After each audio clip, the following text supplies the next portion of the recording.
Grumble and Growl on Oria TV.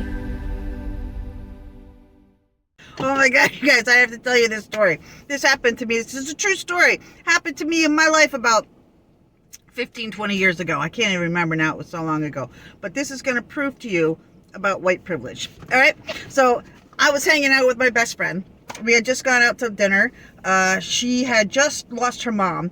And so she was kind of depressed. So after dinner, we decided to hang out in the car. In the parking lot.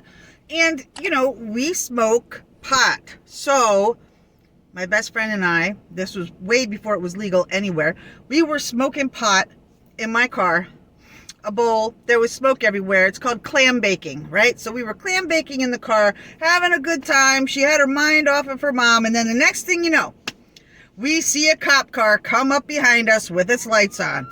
And we looked at each other because we knew there was no way in hell that we weren't going to jail. We were on our way to jail. And she looked at me and she said, Gail, if there's anyone I have to go to jail with, I'm glad it's you. And I looked back at her and I said, yeah, me too. So we were sitting in the car totally terrified till the cop comes up and he takes his little flashlight and he knocks on my window, right?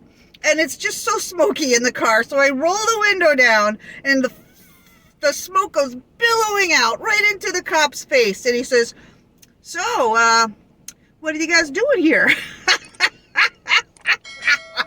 Well, I got pretty close to the truth. I didn't say, well, we're smoking pot. I said, I'm hanging out with my best friend. Her mom just died and we're just trying to chill. And he's waving the pot smoke away from his face. And he goes, okay, I understand, but ladies, you can't do it here. You have to go somewhere else. And he got back in his car and he drove away.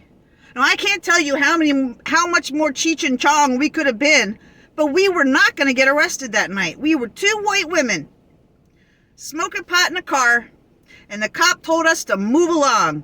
So he told us to drive impaired. And I was terrified he was going to follow us and pull us over on the way home because he knew we were high, but he didn't. That was the last we ever heard of it, and we never went to jail. And that, my friends, is white privilege.